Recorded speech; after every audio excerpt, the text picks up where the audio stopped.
One of the questions I always get is, what does it mean to write critically? What does critical thinking mean in academic writing? Now, welcome back to Atlas Crossings, and in this short video, we're going to take a brief look at critical writing. What does it mean to add critical next to writing? Now, with critical writing, we're expected to write differently. We're expected to apply ourselves, and we're expected to develop a perspective where we can look at the hidden values or the hidden components of the text or the original source where we get that text from.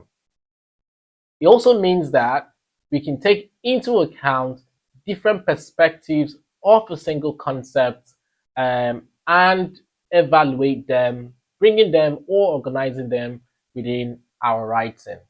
And I'll give an example or ask the question. When a politician tells us that the unemployment rate has dropped by 10%, now that's the data. However, we have to be critical in reviewing that data. And what does that even mean? Why would they tell us the unemployment has dropped by 10%? Is that really the case? Where is the source? Did that come from a local politician who is just simply telling us about their performance? Or has that come from the Bureau of Statistics and they've told us based on critical factors or based on key components that are globally recognized that unemployment dropped by 10%? But is that actually the case? And when we talk about real unemployment rates and statistical unemployment rates, are there any differences? We can hold on to unemployment rates dropping by 10%, but we have to be critical to say or to analyze or to think, where is that information coming from? Who is presenting that data to us? And what variables have they looked at to arrive at a 10% drop in unemployment rate?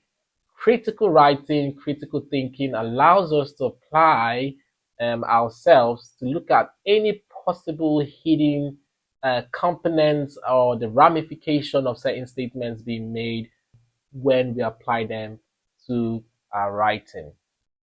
And this is another way to look at it. A politician tells us unemployment rate has dropped by 10%. Now, this is an information from from a politician that was elected, say a prime minister.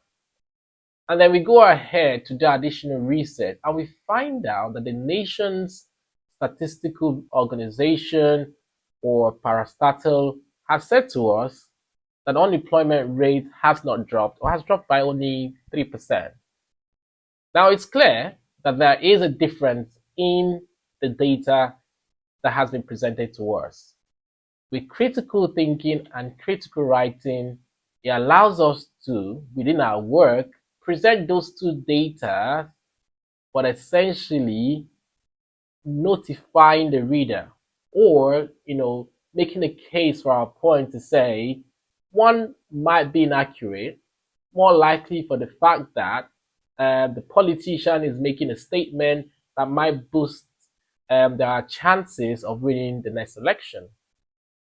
Now, the statistical organization of Parastatal has, we expect being more professional, has used certain variables, and we can then say, based on our analysis, that looks like a more reliable data to use within our work. So critical writing, critical thinking allows us to apply these concepts, bringing in different points, bringing in different opinions, bringing in different perspectives, and then, essentially presenting them within our work. So you see how our critical thinking has been applied within this work. And that's a quick conversation around critical thinking and critical writing. I hope you found that valuable. If you did, don't forget to like, share, subscribe, and continue to show up.